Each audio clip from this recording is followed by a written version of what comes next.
Warahmatullahi wabarakatuh.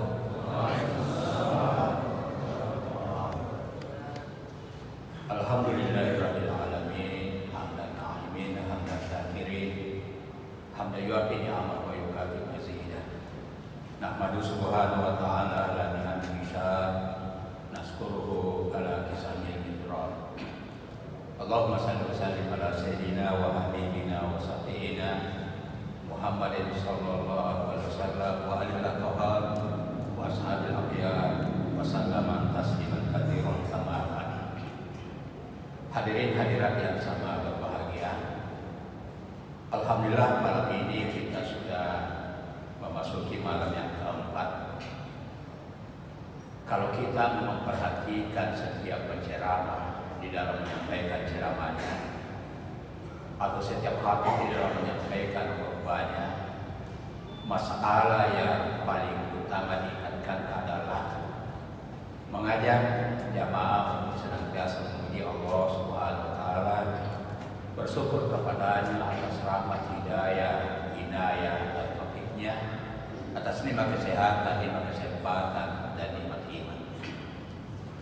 Pertanyaannya hadirin, kenapa masalah syukur menjadi prioritas diingatkan? Ternyata memang kalau kita mencermati beberapa ayat di dalam Al-Quran yang memerintahkan kita bersyukur, pada dasarnya ayat-ayat itu memberikan pelajaran ke kita bahwa semakin kita pintar bersyukur, pintar membuktikan rasa syukur itu dalam kehidupan hari-hari kita, yang bukan hanya diucapkan dengan lisan, bukan hanya dirasakan dalam hati, tapi dibuktikan dengan perbuatan, maka Allah berjanji akan memberikan nikmat yang lebih banyak lagi. Banyak ayat yang menjelaskan masalah ini. Satu ayat yang sering kita dengar yang berbunyi, la in syakartum la azidannakum wa la in kafartum inna azabi lasyadid. Sekiranya kamu bersyukur, la azidannakum, akan tambahkan. Walain kafartum, tapi jika kamu mengingkarinya, inna azab lasyadid, ketahuilah azabku sangat pedih.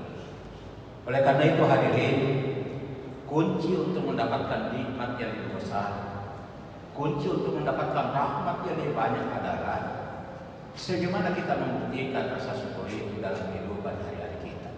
Semakin banyak bukti-bukti rasa syukur kita, maka semakin besar peluang kita mendapatkan nikmat yang lebih banyak lagi.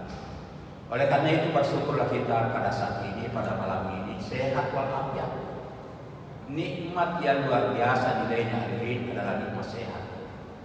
Mungkin kita merasa kasihan terhadap orang miskin yang tidak punya apa-apa, tapi sesungguhnya kita lebih kasihan terhadap orang yang punya apa-apa.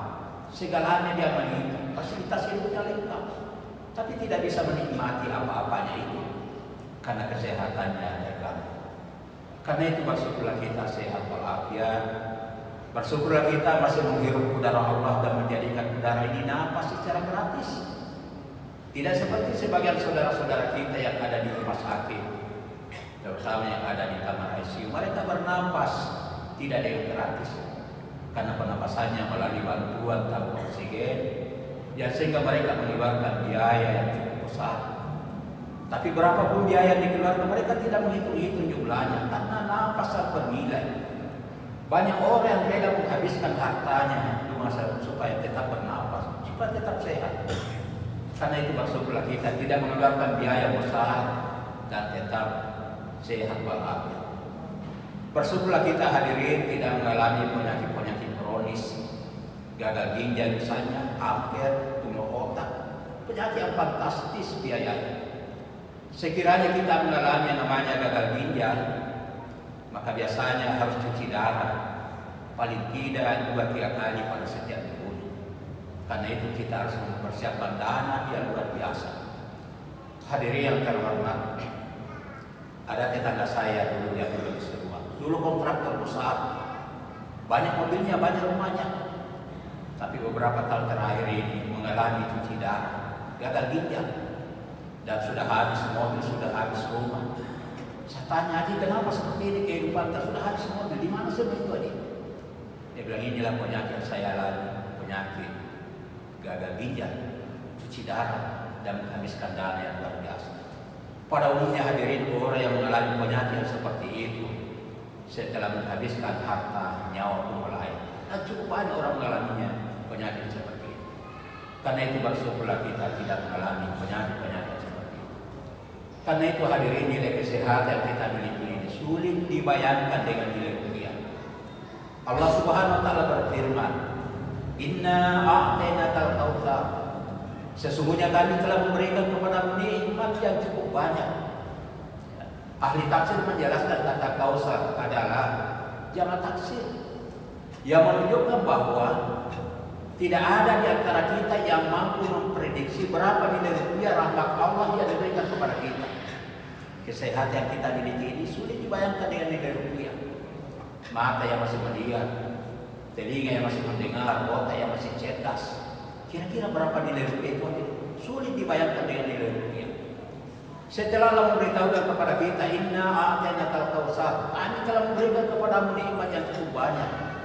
Dua hal yang diminta Allah kepada kita sebagai bagian bukti rasa syukur kepadanya. Apa itu hadirin? Fasholli li rabbika wanhar. Salatlah dan berkorban. Alhamdulillah malam ini kita datang ke tempat ini untuk membuktikan rasa syukur kita kepada Allah Subhanahu wa taala. Walaupun di luar sana kita sibuk sebenarnya, kita capek, kita ngantuk, tapi demi membuktikan rasa syukur kita kepada Allah Subhanahu wa taala, dan sehingga tetap kita istiqamah menjalankan perintahnya. Yang kedua hadirin, yang diminta sebagai bukti rasa syukur adalah wa'anhar. Wa'anhar dari kata nahar yang artinya mengalirkan, menyembelih hewan kurban pada hari raya Idul Adha.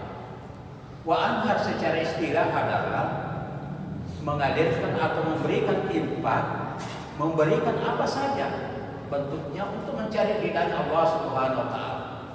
Korban materi, korban waktu, korban tenaga, itu bagian daripada wa'anhar.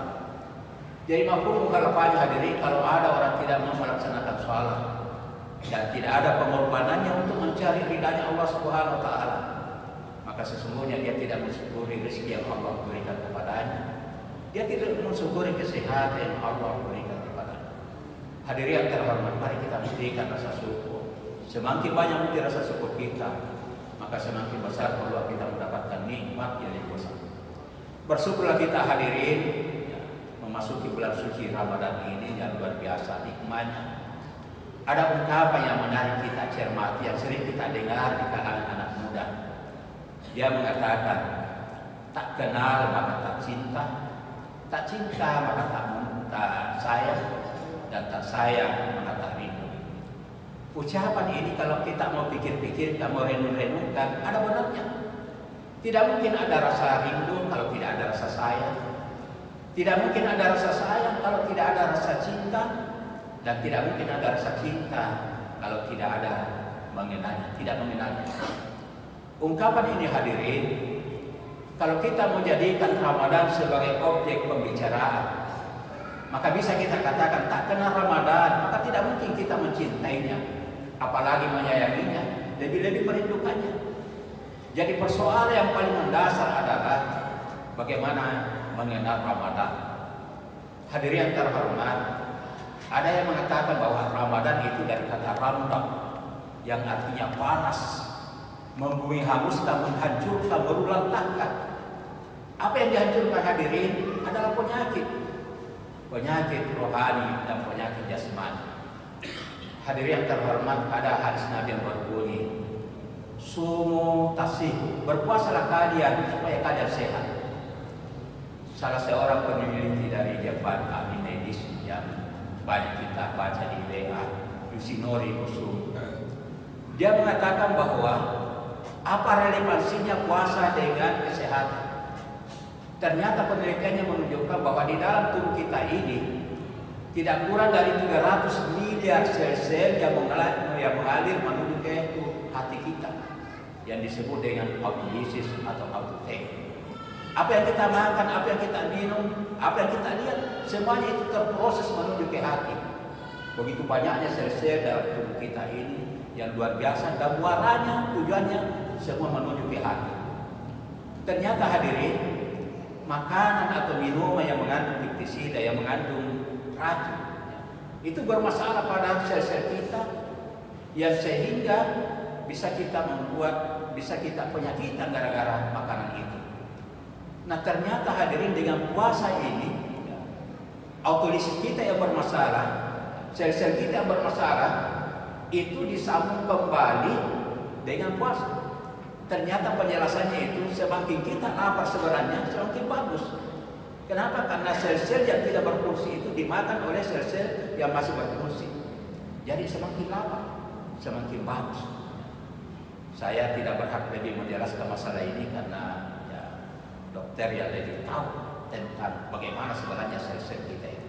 Yang penting kita paham bahwa luar biasa manfaatnya puasa dalam kesehatan. Kita lihat saja misalnya kalau ada orang mau dioperasi, biasanya disuruh puasa. Itu apa artinya? Supaya obat dia makan nanti luar biasa. Jadi penyakit lahiriah dengan puasa insya Allah kita sehat. Yang kedua hadirin, dengan puasa mengobati penyakit batiniah. Ternyata hadirin, setiap dosa yang kita lakukan ada bintik-bintik hitam di hati kita. Semakin banyak dosa yang kita lakukan, maka semakin banyak bintik-bintik hitam dalam hati kita. Yang disebut dalam Al-Quran, barrana ala qulubihim, karatan hati kita karena dosa. Ternyata ketika kita berpuasa, sebagaimana sabda Nabi, man shama ramadhana imanan wa ihtisaban ghufira lahu ma taqaddama min dhanbi. Barang siapa berpuasa karena iman dan wahtisaban, ghufira lahu ma taqaddama min dhanbi, akan diulang-ulang penyakit yang ada di dalam dirinya, dosa-dosa yang ada dalam dirinya dihancurkan. Hadirin yang terhormat, dua syaratnya supaya dosa kita dihancurkan. Kita berpuasa karena iman semata-mata karena Allah dan wahtisaban. Ada ulama yang menjelaskan bahwa yang dimaksud dengan wahtisaban adalah berpuasa di siang harinya, tarawih di malam harinya. Jadi ini satu paket. Jadi kalau kita hanya rajin puasa tapi tidak tarawih, tidak masuk kategori wahtisaban. Ataukah sebaliknya rajin sekali tarawih tapi tidak ada puasanya, tidak masuk kategori wahtisaban. Ada yang mengatakan hadirin bahwa yang dimaksud dengan wahtisaban adalah berpuasa al-hawasu bil awas. Puasa yang bukan hanya menahan makan, bukan hanya menahan minum atau menahan syahwatnya, tapi juga menahan matanya, menahan telinganya, menahan hatinya dari hal-hal yang bisa mendatangkan dosa. Puasa al-hawasu bil awas. Dan ini yang dimaksud dengan wahtisaban menurut mayoritas pendapat ulama. Hadirin yang terhormat, alhamdulillah kita banyak mengenal bulan suci Ramadan.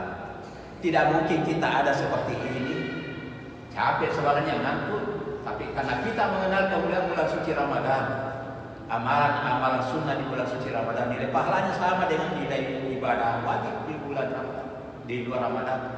Memberikan buka puasa luar biasa pahalanya sama dengan pahala orang berpuasa itu. Kita sudah mengenal. Ketika kita sudah mengenal hari ini, hadirin, maka lahir yang namanya rasa cinta. Apa itu cinta hadirin? Identik dengan pengorbanan. Kalau ada orang yang cinta lalu tidak ada pengorbanannya, diragukan cintanya. Bila orang saja Pak Cilura, kita perhatikan misalnya orang yang mencinta, dia tidak rasakan waktunya berapa jam, dia tidak hitung-hitung berapa pemberiannya, pengorbanannya. Kalau kita mencinta dengan Ramadan hadirin, kita tidak rasakan yang namanya capek. Kita tidak rasakan berapa kali kita menyumbang, berapa kali kita memberikan buka puasa, berapa kali kita memberikan sedekah, karena kita mencintainya. Berapa kali tamat Al-Quran, kita tidak rasakan karena kita mencintai Ramadan. Ketika kita mencintai Ramadan hadirin, maka pasti ada rasa sayang dan pasti ada rasa rindu. Ya. Oleh karena itu, kembali kita introspeksi diri kita. Apakah kita punya rasa rindu terhadap Ramadan ini? Kalau ada rasa rindu, tentu kita buktikan apa amalan-amalan di bulan suci Ramadan. Hadirin yang terhormat, saya teringat dengan ucapan bincang-bincang teman tadi di teman Mubalik. Dan Ustaz, ada pengalaman di ceramah. Saya ingatkan jangan sampai kita seperti itu. Kenapa kita? Dia bilang, saya ceramah Ustaz, ada orang mengangguk kepala. Saya tambah waktu karena merasa hebat sekali sih waktu Jumat yang lalu. Lalu dia katakan, tambah lagi. Setelah itu dia dekati orang yang tadi mengangguk-angguk kepala. Lalu dia tanya, Dan apa yang kita ingat, dosa-dosa apa yang kita ingat, sehingga kayak menangis di kuliah tadi. Saya ceramah terharu di kuliah. Lalu dia katakan, Ustaz, panjang sekali ceramah, saya pada pengembala kambing ini. Kambingku kehujanan. Bayangkan Ustaz, kalau kambing diikat di tanah lapang lalu hujan. Jadi saya ceramah Ustaz karena kambingku diikat di kehujanan. Saya ada juga yang menganggap kepala jangan sampai tertidur. Karena itu mudah-mudahan ada manfaatnya. Ya. Mari kita buktikan rasa cinta kepada bulan suci Ramadan ini. Semakin banyak bukti-bukti rasa syukur kita, mencintai Ramadan, bersyukur karena mengalami bulan suci Ramadan, insya Allah kita sehat walafiat. Nun wal kalami wa ma yasturun. Wassalamualaikum warahmatullahi wabarakatuh.